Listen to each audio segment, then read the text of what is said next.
करोड़पति किस उम्र में बना जा सकता है? या तो कोई पैदाइशी करोड़पति बन सकता है, वरना इतना कमाते कमाते आदमी 60 पार तो कर ही जाता है। लेकिन कोई 45 साल की उम्र में ही करोड़ कमा ले, करोड़ भी एक आध करोड़ नहीं हजारों करोड़, तो जरूर उसमें कुछ खास होगा। ये खास बात ही उस शख्स की ताकत है जो 45 साल में 80,000 करोड़ की अकूत दौलत का मालिक है। एलोन मस्क सिर्फ 45 साल के हैं और उन्होंने अब तक एक नहीं, दो नहीं, बल्कि पूरी 7 कंपनियां खोली हैं। फोर्ब्स ने उन्हें 2016 में दुनिया के सबसे शक्तिशाली लोगों में रखा था। उनकी कंपनियों की कीमत लगाई जाए तो यह 80,000 करोड़ के पार है। लेकिन सफलता के इस शिखर पर पहुंचना इतना आसान नहीं था। एलोन ने जिंदगी के हर पड़ाव पर मुश्किलें देखी हैं और उन्हें पार किया है। एलोन मस्क का जन्म 28 जून 1971 को साउथ अफ्रीका के प्रिटोरिया शहर में हुआ था। उनके पिताजी एक इंजीनियर और मां एक मॉडल थी। जब एलोन 9 साल के थे तब इनके माता पिता तलाक लेकर अलग हो गए और एलोन अपने पिता के साथ प्रिटोरिया में रहने लगे। उनके 2 छोटे भाई बहन भी थे जिन पर उनके पिता बिल्कुल भी ध्यान नहीं देते थे।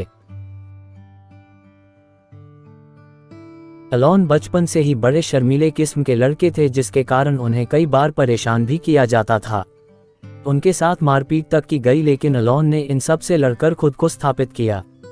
कॉलेज से ग्रेजुएट होने के बाद उन्होंने कुछ कंपनियों में नौकरी के लिए अप्लाई किया, लेकिन उस क्षेत्र में डिग्री ना होने के कारण उन्हें वह नौकरी नहीं मिली। इसके बाद एलोन ने अपने भाई के साथ मिलकर जिप2 कंपनी खोली। जिप2 एक सॉफ्टवेयर कंपनी थी। कंपनी के खुलने के कुछ ही समय बाद बोर्ड ऑफ डायरेक्टर्स ने उन्हें सीईओ के पद से हटा दिया। कंपनी के बिकने के बाद उन्हें जो पैसे मिले उसे उन्होंने अपनी दूसरी कंपनी पेपैल में लगा दिया, जो कि एक ऑनलाइन पेमेंट कंपनी थी। इस कंपनी में भी एक अधिकारी से झड़प के बाद न से सीईओ का पद छीन लिया गया। लेकिन इन सभी दिक्कतों के बावजूद वह आगे बढ़ते गए। एलोन का अगला मिशन था मार्स पर दुनिया बसाना। स्पेस ट्रांसपोर्टेशन की ज्यादा कीमतों ने उन्हें उनकी अगली कंपनी स्पेसएक्स खोलने के लिए प्रेरित किया। आज स्पेसएक्स अपने रॉकेट खुद बनाता है और उसे अंतरिक्ष में भेजने का काम भी स्वयं करता है। स्पेसएक्स के बाद एलोन की अगली मंजिल थी इलेक्ट्रॉनिक कार। टेस्ला के सह संस्थापक एलोन ने अपनी जिंदगी की सारी कमाई टेस्ला में लगा दी। 2008 में ऐसा वक्त आया जब स्पेसएक्स और टेस्ला में वह अपनी जेब से पैसा लगा रहे थे। वह दिवालियापन की कगार पर पहुंच चुके थे।